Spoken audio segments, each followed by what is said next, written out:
Shalom. It's been a few months I've taken off, partly because my views have changed. I'm no longer strictly Torah, and this is because the Torah itself is loaded with problems. And that's what I want to open up with. The progression is okay. God tells us He wants us to reason with us, not that He wants us to blindly trust these documents that have been handed down to us. And so many people just fall for the delusion, with the recent September 10th event, that the one side calls the other Nazi, and they roll the dice and they get three sixes, and look at that person is one. Not C, you can't prove it wrong, but they are. And then, so what's the progression? First, we started with questioning Paul.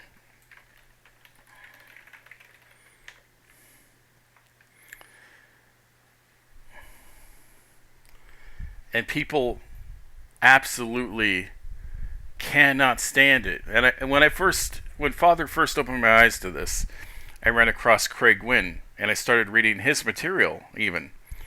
But then I just saw something's off.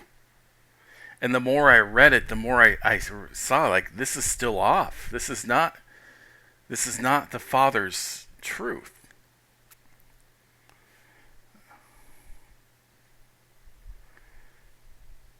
And then I felt led by Yah to question the rest of the New Testament.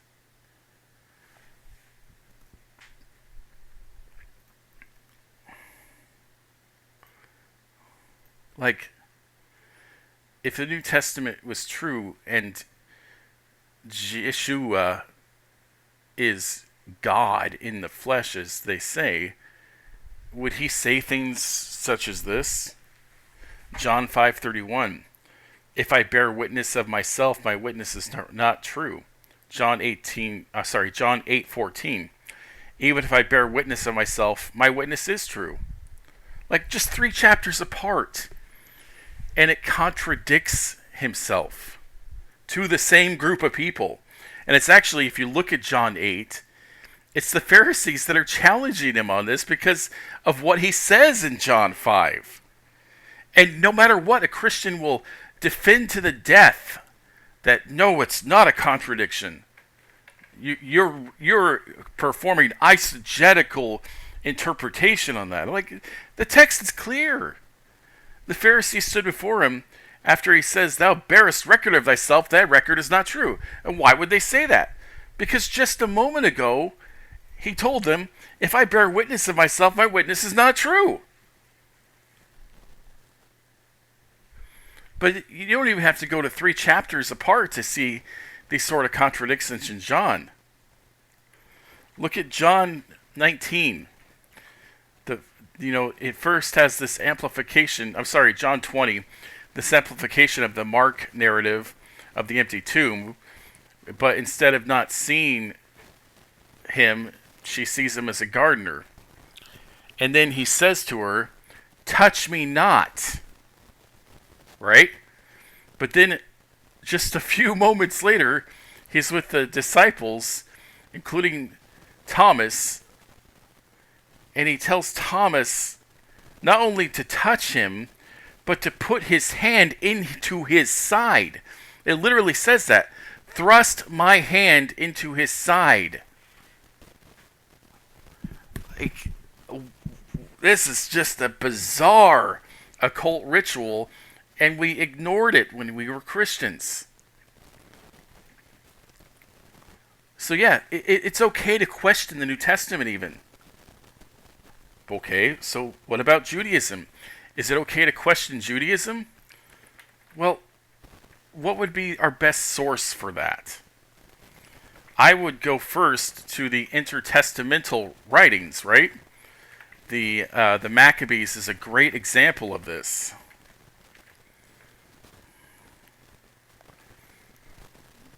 When he was burned to his very bones and about to expire, he lifted up his eyes to God and said, "You know, O God, that though might have saved myself, I am dying burning torments for the sake of the law. Be merciful to your people, and let our punishment suffice for them." It literally is saying his martyrdom, his murder, his blood, yes, 629, make my blood their purification and take my life in exchange for theirs. So the entire foundation of the pagan Christian idea that an innocent man's murder can justify the wicked through his blood, that Hebrews talks about so much, it's literally from the Jews a century before Christianity. So from that we know the corruption started through Hellenized Judaism. The question is, how far then do we carry that back? Is the whole Tanakh corrupt? I mean, is it okay to question the Tanakh? We questioned Paul. We questioned the New Testament. We questioned the state of the Jewish practices that led to Christianity. But what about pushing it back further to the Tanakh itself?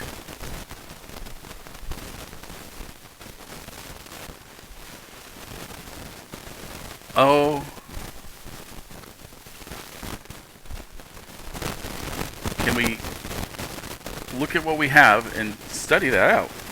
Okay, so Isaiah claims in chapter 45, thus says Jehovah to Cyrus, his Messiah, whom I have taken hold of by his right hand, to subdue the nations before him, to loose the loins of kings. And you notice the chapter break here completely destroys the context. Thus says Jehovah about what? That in 44:28 it is I who says of Cyrus, he is my shepherd, and all my good pleasure he will complete. And saying of Jerusalem, she will be built, and of the temple, your foundation will be laid. Okay, so this is a challenge, right?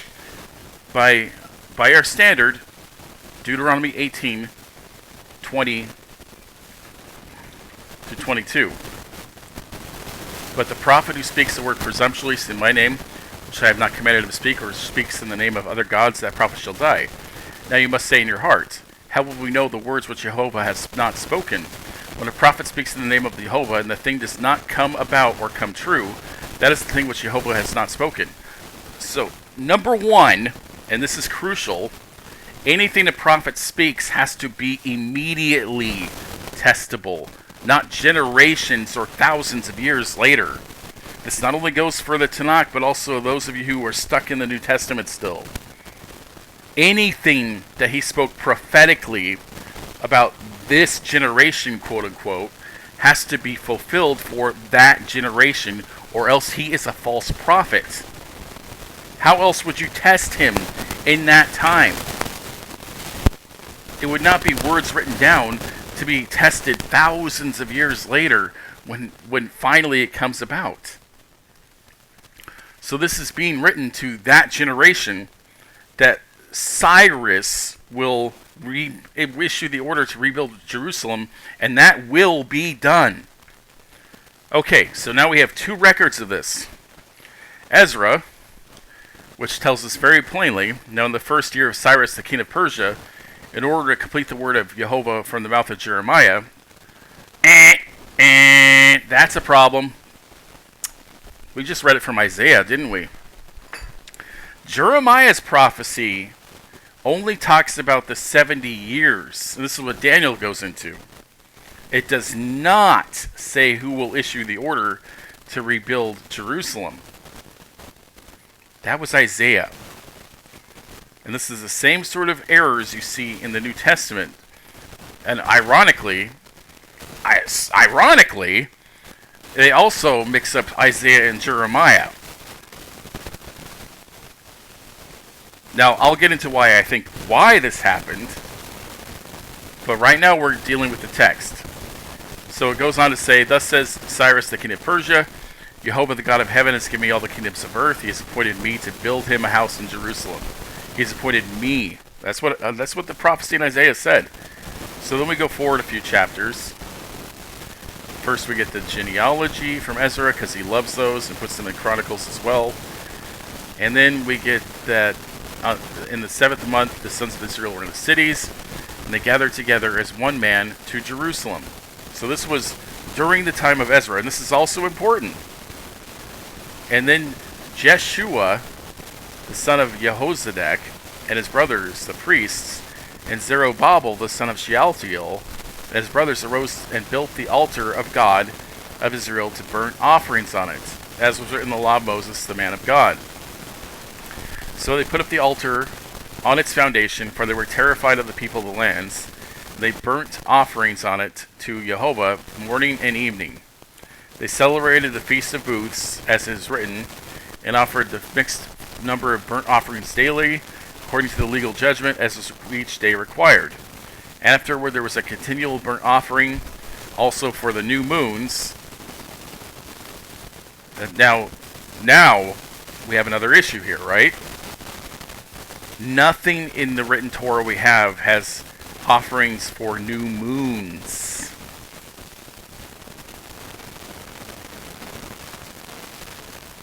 And this is what,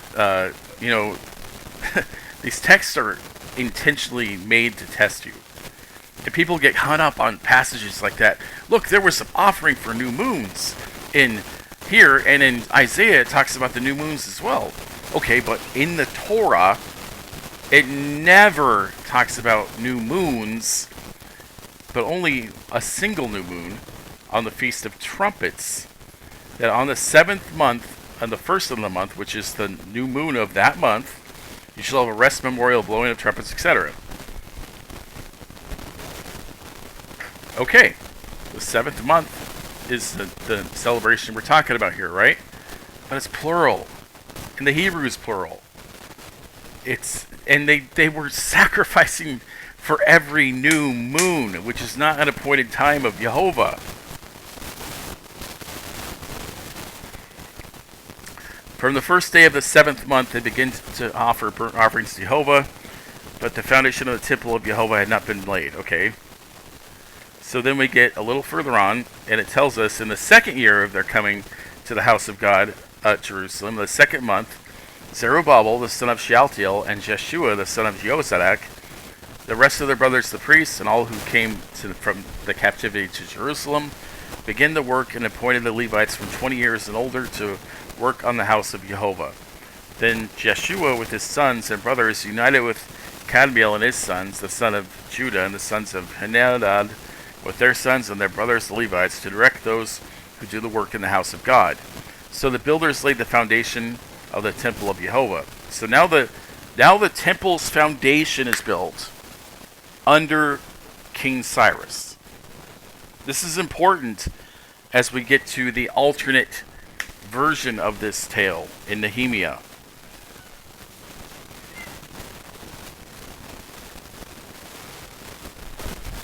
Many of them, so let's go on first, finish this in Ezra.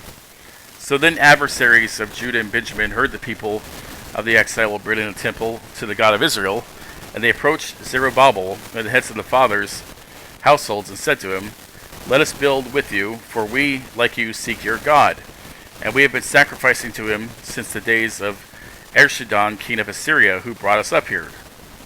But Zerubbabel and Jeshua and the rest of the heads of the fathers of the households of Israel said to them, "You have nothing in common with us in building a house to our God, but we ourselves will build together to build to Jehovah, the God of Israel, as King Cyrus, the king of Persia, has commanded us."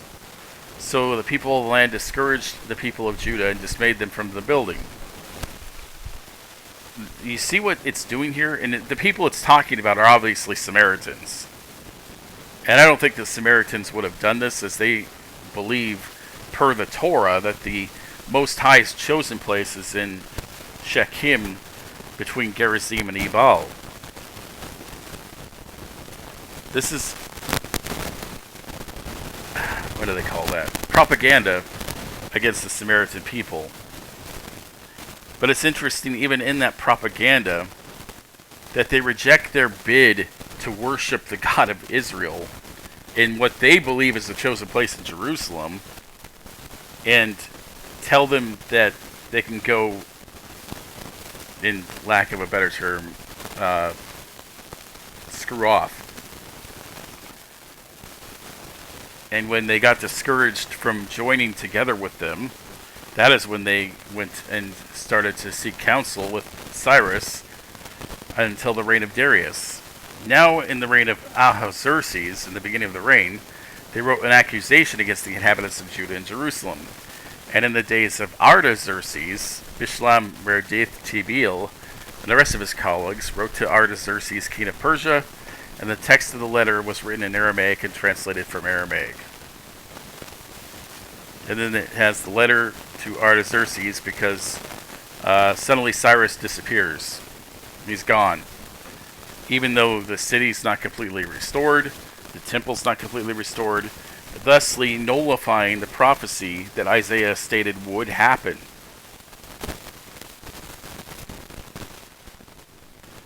And note also, like we go through all these kings that Isaiah doesn't even mention. Like Darius, Ahasuerus, and then Artaxerxes.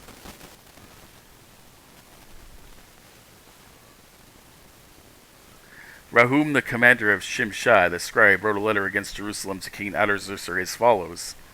Then wrote Rahum, the commander of Shimshai, the scribe, and the rest of their colleagues, the judges and the lesser governors, the officials, the secretaries, the men of Iraq, the Babylonians, the men of Susa, that is, the Elamites, and the rest of the nations which are great or honorable. Osnappar took away into exile and settled in the city of Samaria and the rest of the region beyond the river. And now, this is the copy of the letter which they sent to him. To King Artaxerxes, your servants, the men in the region beyond the river, and now let it be known to the king that the Jews who came up from you have come to us at Jerusalem. They are rebuilding the rebellious and evil city. Like, hello, guys. Like, Cyrus, the king of Persia, commanded it to be built. So what foot would they stand on? But even more, and Father just brought this to mind, this is exactly like the secret conversation in John 3. How did Ezra, if we presume he's the author of this book, get a copy of this letter? Why would this letter, as it says up here, be originally translated from Aramaic?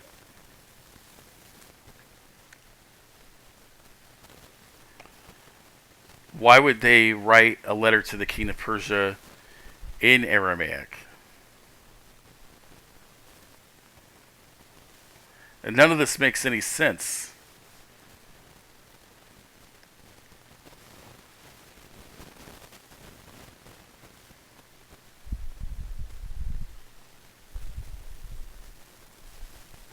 So then it claims that Artaxerxes sends an issue to decree to stop the building.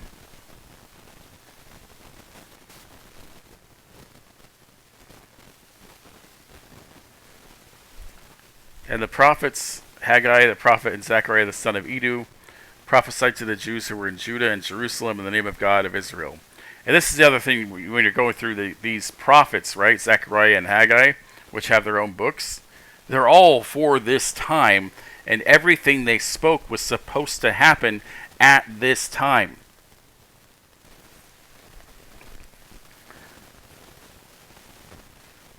Who was over them? And then Zerubbabel, the son of Shealtiel, and Yeshua, the son of Jehozadak, began to rebuild the house of God which is in Jerusalem. The prophets of God were supporting them.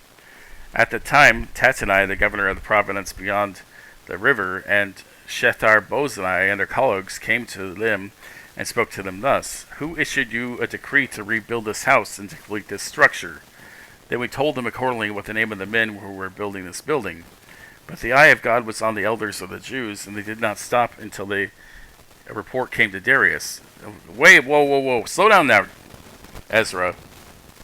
I thought we were under Artaxerxes now, not Darius. But why are we all of a sudden back under Darius? This is the copy of the letter which Tatanai, the governor of the province beyond the river, and Shethar-bozenai and his colleagues, the officials who were beyond the river, sent to Darius the king. They sent word to him in peace, which was written, to Darius the king, all peace. Let it be known that the king that we have gone to the province of Judah, to the house of the great God. It is being built with huge stones, and timber is being put in the walls, and the work is going on with all due diligence, and is succeeding with their hands.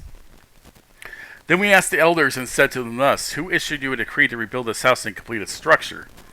And we also asked them the name of their names in order to make you known to you, that we might write down the names of the men who were at their head. Thus they responded with a word saying, we are the servants of the God of heaven and earth, and we are building the house that was built many years ago, which a great king of Israel built and completed. But because our fathers had provoked the God of heaven to wrath, he gave them into the hand of Nebuchadnezzar, king of Babylon, the Chaldean, who destroyed his house and took the people away into exile. However, in the first year of Cyrus, king of Babylon, King Cyrus issued a decree to rebuild the house of God. Also the gold and silver utensils of the house of God, while Nebuchadnezzar had taken them from the temple in Jerusalem and brought them to the temple of Babylon. These King Cyrus took out from the temple of Babylon, and they were given into those whose name was Sheshbazzar, whom he had appointed governor. Then he said to them, take these articles, go and deposit them in the temple in Jerusalem. Let the house of God be rebuilt in its place. Then that Sheshbazzar came and laid the foundations of the house of God in Jerusalem, and from now until it's being rebuilt, it is not yet finished. So now it seems good, king. Let a search be made in the king's treasure house, which there is Babylon. If it be that a decree was issued by King Cyrus to rebuild the house of God in Jerusalem, and let the king send us his will in this matter.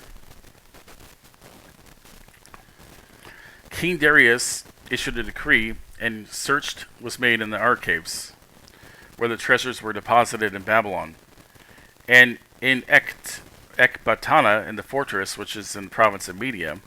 A scroll was found there, and it was written as follows: Memorandum. In the first year of King Cyrus, Cyrus the king issued a decree concerning the house of God in Jerusalem. Let the house, the place where sacrifices offered, be rebuilt. Let the foundations be retained, its height being 60 cubits, its width 60 cubits. With 3 layers of huge stone and 1 layer of timbers, let the cost be given from the royal treasury.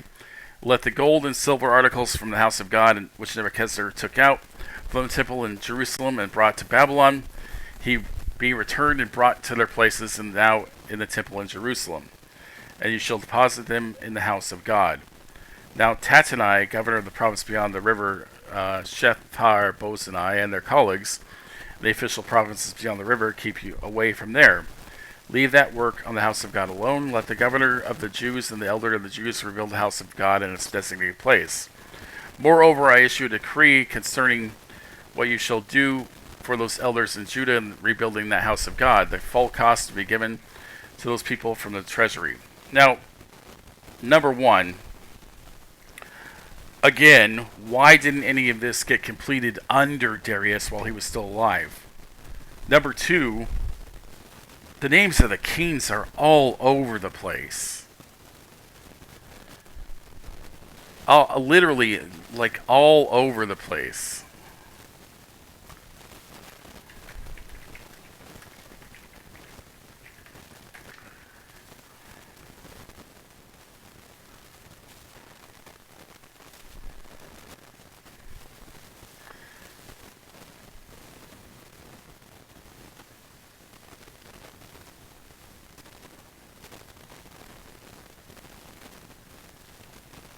I'm looking for a timeline of the kings.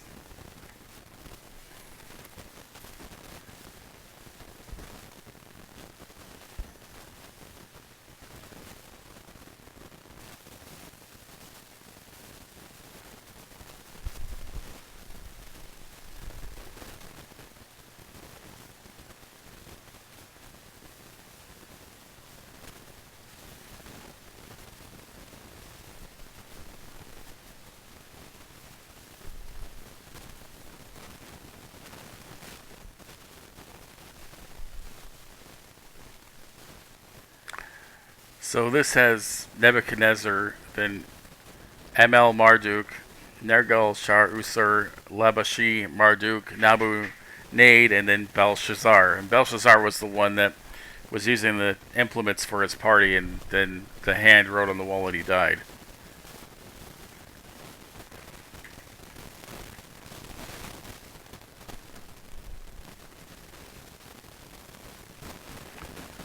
Daniel 5, and then Daniel interprets the writings, and then Darius the Mede comes in and takes the kingdom. So Darius is the first king after Belshazzar, but Ezra has Cyrus way before Darius. Like, seriously, 4 kings before Darius.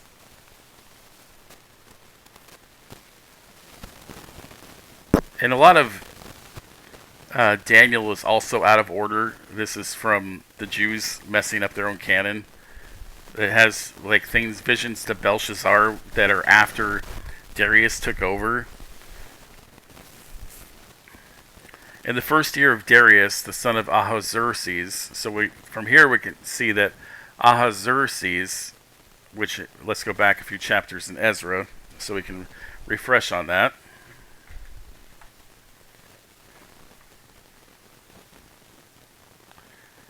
So we have Cyrus until Darius, and then Ahasuerus, and then Artaxerxes. But according to Daniel, it went Belshazzar, and then Darius, who's the son of Ahasuerus, and before Artaxerxes. So where does Daniel put Cyrus?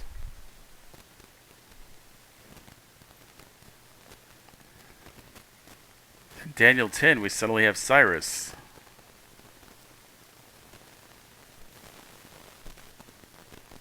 But no mention of the chronology here. Just that we're now in the 3rd year of Cyrus, the king of Persia.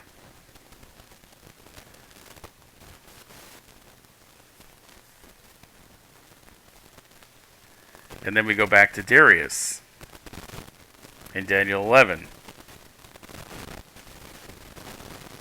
Like, this is where I say it's okay to question the Tanakh. This doesn't make any more sense than the New Testament. Like, these king names, the chronology is all screwed up. And when you compare Nehemiah to Ezra, it gets even worse.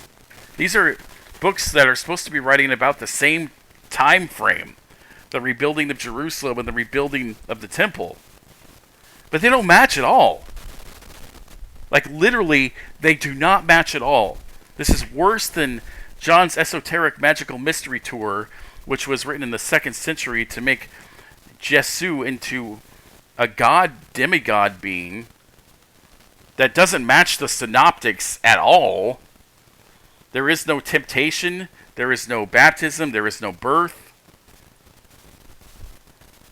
Every single little detail that does match, he changes too.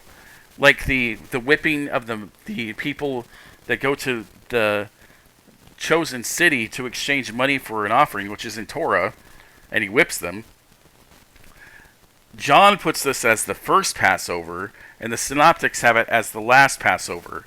Christians say it doesn't matter. Okay. And another one that matches, but is completely changed. When did the trial happen? John has the crucifixion on the day of Passover, which would never happen. And the synoptics have it on the day after because that made more logical sense a century before Jerusalem was destroyed and people still understood what went on. Nehemiah and Ezra are the same way.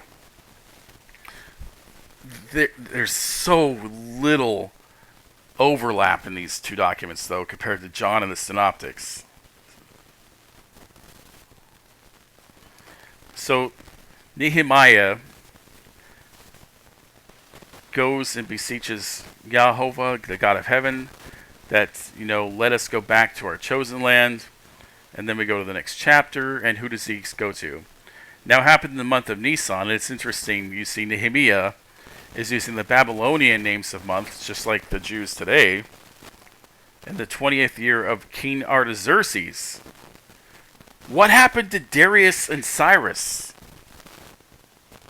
We're already up to the 20th year of Artaxerxes. That wine was before him. I took up the wine and gave it to the king. No, I had not been sad in his presence, so that the king said to me, why is your face sad, though you are not sick? There is nothing but sadness of heart, that I was very much afraid of. I said to the king, let the king live forever. And what a weird thing to say. Wouldn't you, why would you say this to a pagan king? Why are Jews and Christians okay with that? Why do you want a pagan king ruling forever over you? Why should my face not be sad when the city, the place of my father's tombs, lies waste and its gates have been consumed by fire? Now think about this. This is in the 20th year of King Artaxerxes, so it's got to be 40 to 60 years after Cyrus issued the order, supposedly, to rebuild Jerusalem.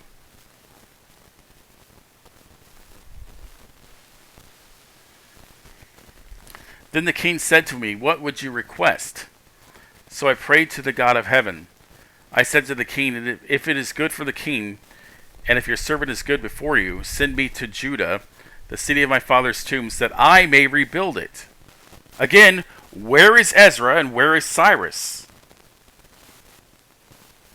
The issue is just, how can you read these two documents and not see the contradiction? And I say the same thing to Christians. I show them my favorite one, Romans 10:6-8, and Deuteronomy 30:12-14. How Paul cuts out so you may do it all three times and completely inverts the contextual meaning.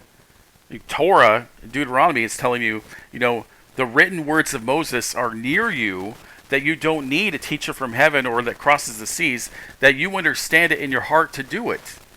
Paul says the goal of Torah is to be covered in oil, and, when it talks about going up to heaven, that's about the Christos.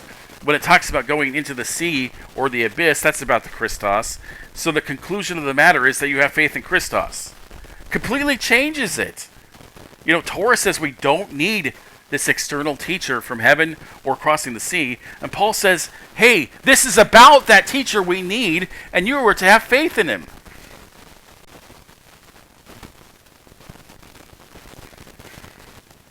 But you show these things to the religious, and they have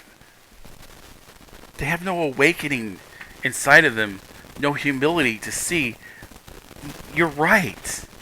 Something's off here. It doesn't match.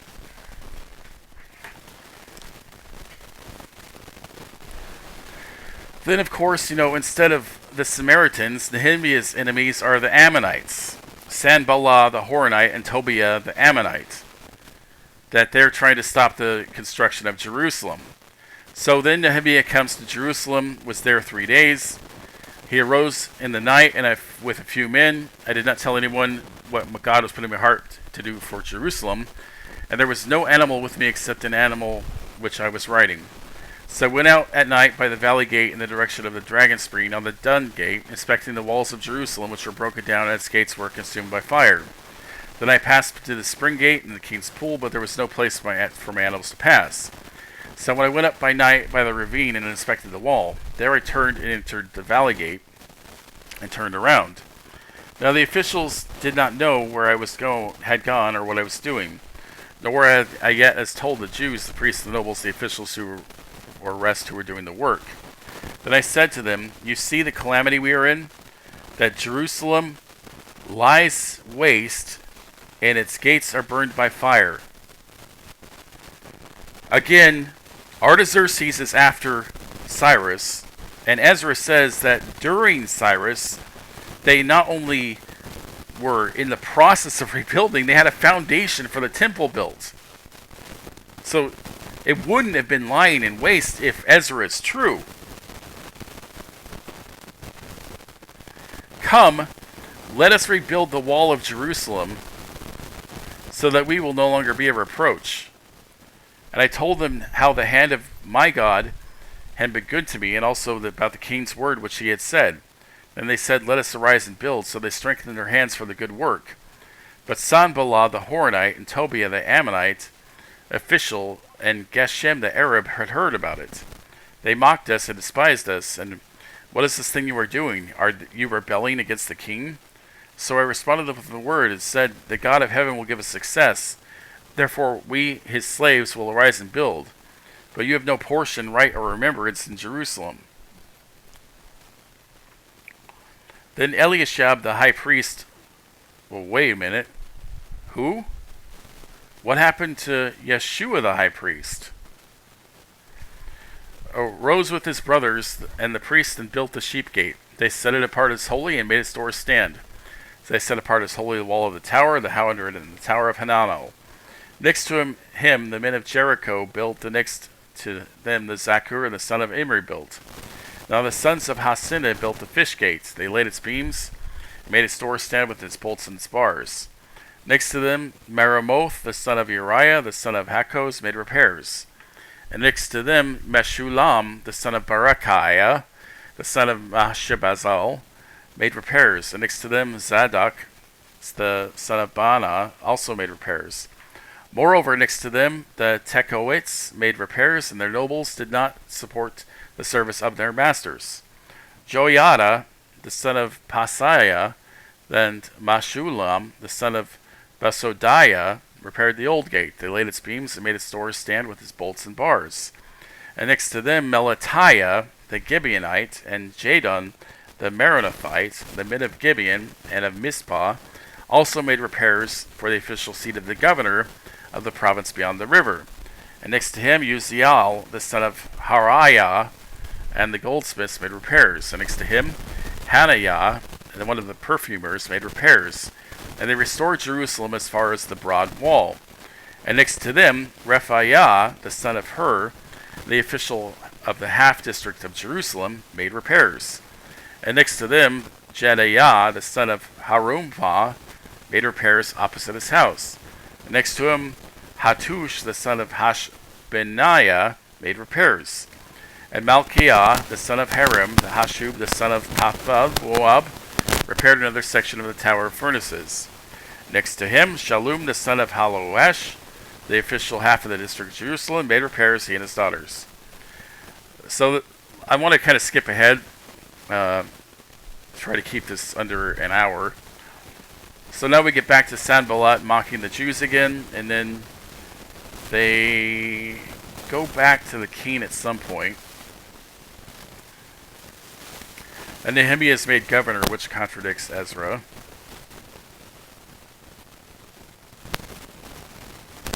The wall is finished.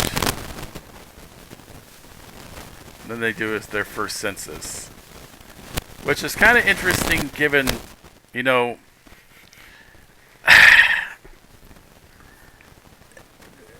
the whole thing with David, right?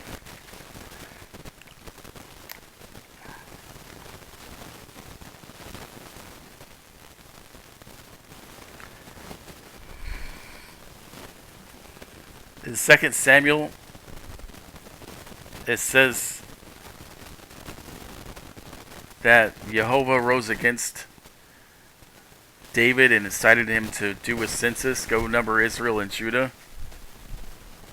And of course, you know, the post-exilic version of this, it changes Jehovah to Satan.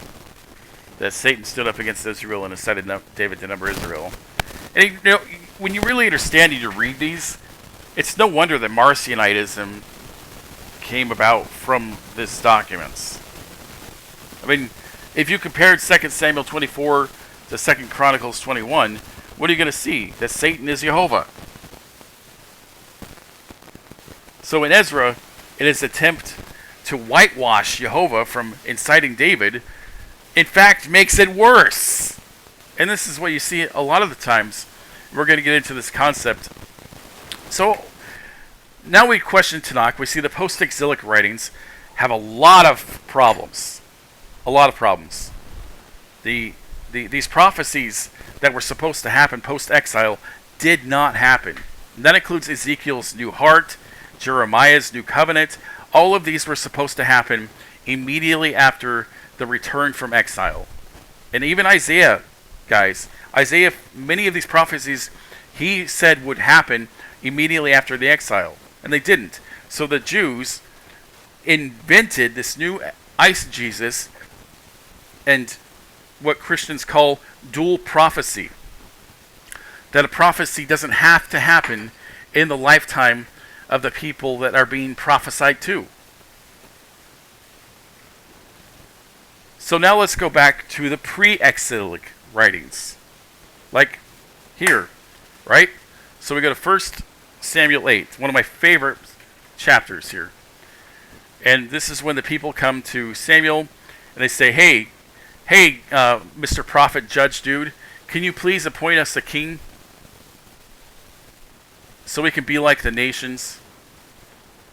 Now, Samuel, we'll get into another issue here, by the written Torah, because, just as it's okay to question the whole Tanakh, it is okay to question the Torah. And we'll really get into why in the final conclusion here. Samuel says to them, after they say, give us a king, he goes to Jehovah, according to verse 7, listen to the voice of the people in regard to all that they say to you, for they have not rejected you, they have rejected me from being king over them. Now, how does that make sense with what Deuteronomy 17 says? That when the people come into the land, they will choose a king from among their brothers. When you enter the land which Jehovah your God gives you, and you possess it and live it, you will say, I will set a king over me like the nations around me. Literally, word for word, what we see in 1 Samuel 8. But 1 Samuel 8:7 says that because they did this, they have rejected me. So, either 1 Samuel 8:7 is problematic, or Deuteronomy 17 is. And I lean more toward the latter, with the Shapira scrolls not containing that, or the other exclusionary commandments that Ezra added in Deuteronomy 12 to 26.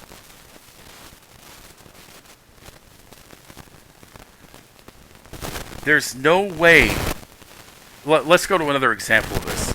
Like I said, who was Samuel?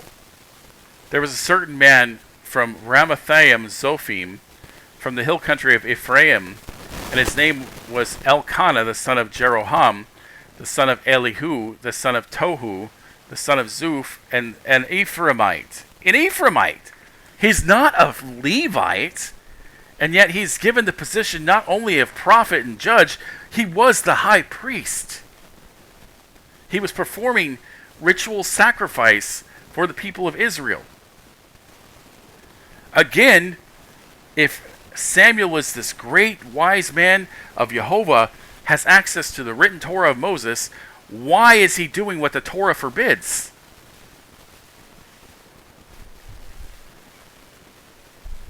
So, do we choose to believe the written Torah that has been transmitted down to us through these generations is the correction, but 1 Samuel is wrong?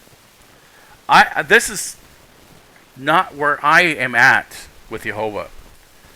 Because the Torah, as it stands, is impossible. It is, guys. It is loaded with contradictions. Alright, so let's go to another one. So 1 Kings, which is written by the same author, this is when Solomon falls. Now King Solomon loved many foreign women, along with the daughter of Pharaoh, a Moabite, Ammonite, Edomite, Sidonian, Hittite.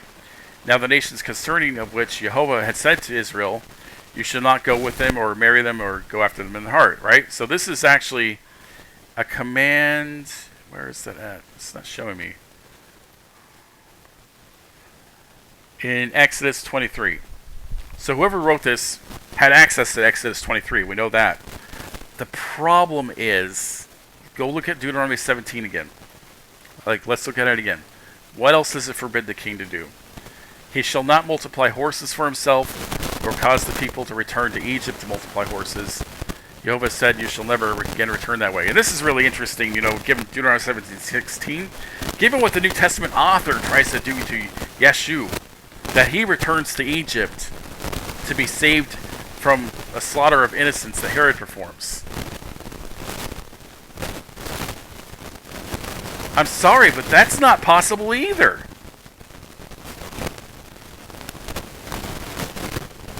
Deuteronomy 17:16 forbids returning to Egypt. And again, Deuteronomy 17:17, he shall not multiply wives for himself, or else his heart will turn away, nor will he greatly increase the silver and gold. Everything here reads anachronistically as the sins of Solomon. And yet the only sin that 1 Kings 11 mentions is that's in Exodus 23. He had 700 wives. He had thousands of horses, it says earlier. He got 660 talents of gold a month. Yes, he really did. And that's quite interesting when you look at how gematria plays into the elite's games. All of his things are intentional. So for this overwhelmingly points me to the Shapira Scrolls being the answer. That the Torah we have is not the Torah they had. And, this is the only way you can really understand Jeremiah, which Christians and Jews try to, that's not what it means. But look at what he says in Jeremiah 7:20.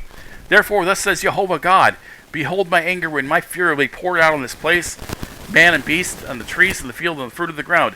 It will burn and not be quenched. Thus says Jehovah, host of God of Israel, add your burnt offerings to your sacrifices and eat meat. For I did not speak to your fathers or command them in that day that I brought them out of the land of Egypt concerning burnt offerings or sacrifices. He did not say anything about sacrifices, which means the documentary hypothesis is correct. That some group of Levites, could have been before the exile, could be after the exile with Ezra, they amplified the role of Aaron and the Levites.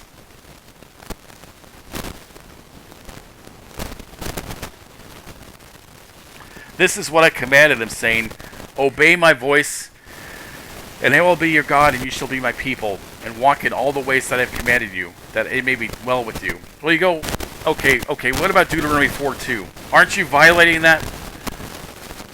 Aren't you trying to say that the Torah has been changed, therefore you're violating? Alright, let's go over that. So, the Jews themselves admit to this, right?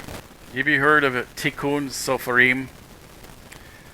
Tikkun Sopharim is a term from rabbinic literature meaning the correction, emendation of the scribes.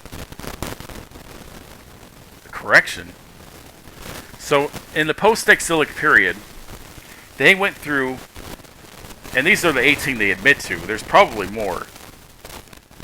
They went through and changed the reading because they felt the original reading removed Jehovah's glory. And one of the best examples of this is in the book of Habakkuk, chapter 1.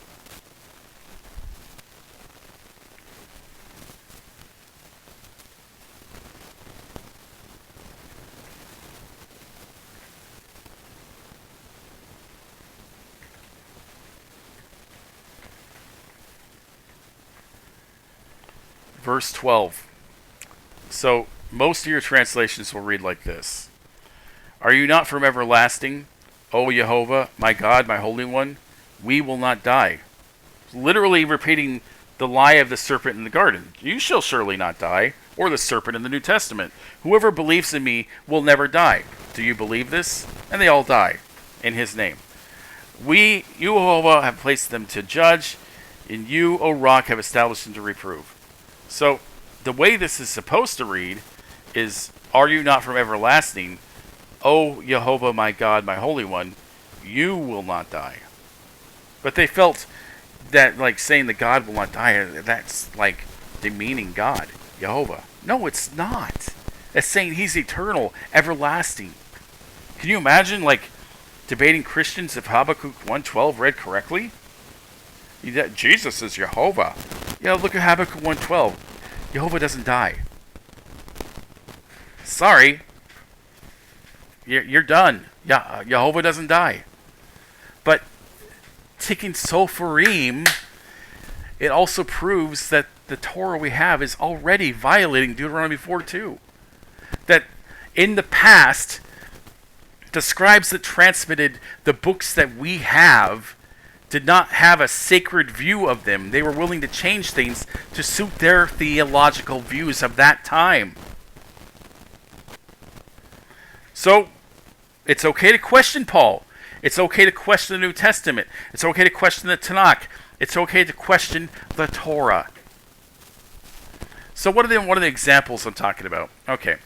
So I want to give this, and then we'll call it a teaching or a learning session together, whatever you want to call this. I don't know.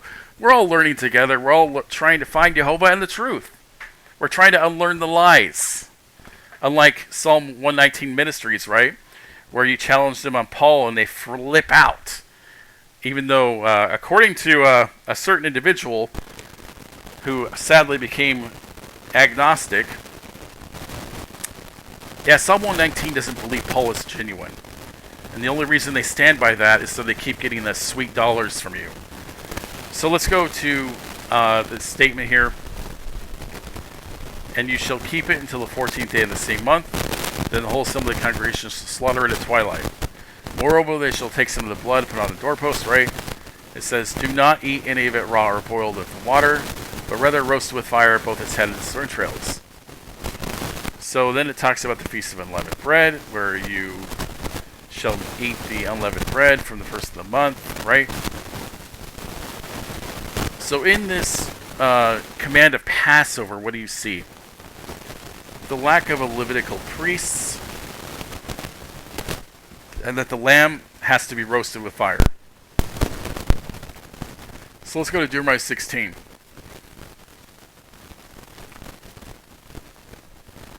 So Deuteronomy 16 says that the Passover lamb has to be cooked in the place where Jehovah chooses, which is not in Exodus 12.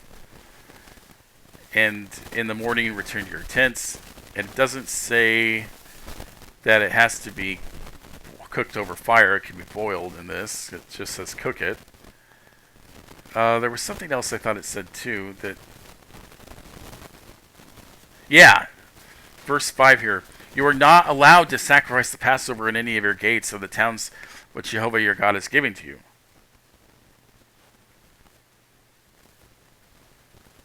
But Exodus 12 doesn't say that. Like, look at it again.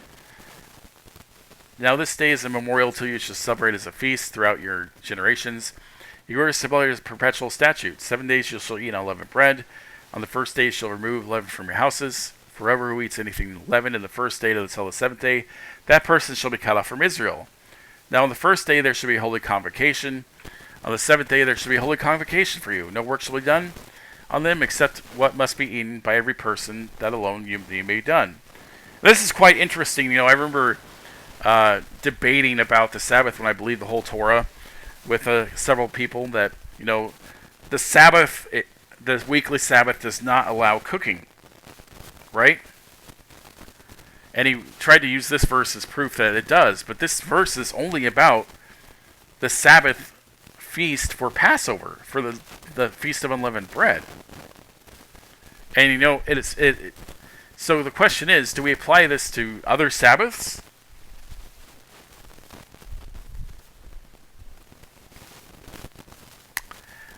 Right now, I don't know. I'll be honest with you, I don't know. And that's why with the Shapira scrolls, I focus on the 10 words. I try not to judge Christians. I try to lead them to truth with where they're at. Because if I just drop this where I'm at right now, they're like probably call me a heretic and burn me at the stake. And that doesn't help them or me. Be discerning with what you say and who you say it to. This goes back to a whole other thing called the game theory. That you don't punch someone unless they punch you first. Confront them with love and truth where they are at. If they respond by punching you, then you punch big. You go deep. If they respond again by punching you, you go deeper. The elite are trying to play us with the same theory. You see this with recent events that, they're trying to incite civil war. So why would we want to do that within our own lives? That, someone disagrees with me about religion, so I'm going to go to war against that person. Like, why? You can't change their mind. They're likely not going to change your mind. Why are you doing what God hasn't commanded? And this is one of the interesting contrasts between the New Testament and the Tanakh. Well, I'll take the whole Tanakh as an example of this. The whole Tanakh does not teach you to go and make disciples of people to convert them to what you believe. But the New Testament does. And this is where this confrontational theology comes from. That you don't believe what I believe, I have to convert you to save your soul. But Tanakh doesn't teach that. Tanakh says that God is near to those who humble themselves. He doesn't draw near to people that are being beat up by an apostle or an evangelist to go and capture the afflicted. And this is, one of the super interesting things in Tanakh that, this is why I still read the whole thing. Like Psalm 10. Why do you stand far off, O Jehovah? Why do you hide yourself in times of distress? In his lofty pride, the wicked hotly pursues the afflicted. And this is what Christians do. Like, only someone who's under affliction is going to be attracted to a gospel that says, you're not to blame for your problems. You can put them on the shoulders of our second Adam.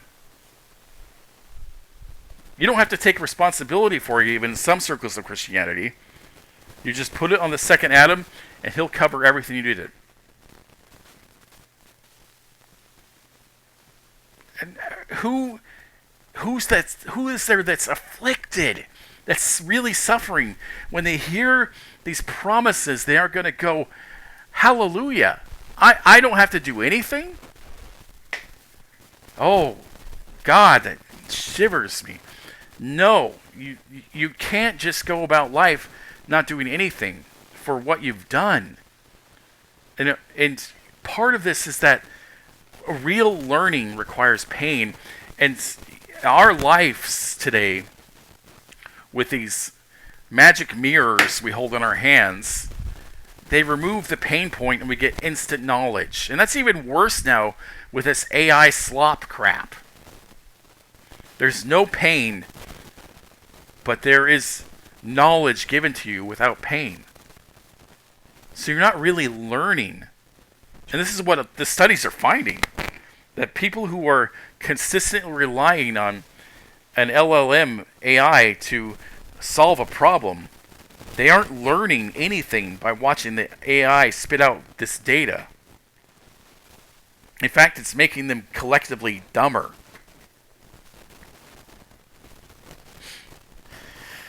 And the same is true of religion. If you just sit there every Sabbath in your synagogue as a Jew or a Messianic Christian in your collection, wherever you go, if you call a synagogue or a house group, I don't know.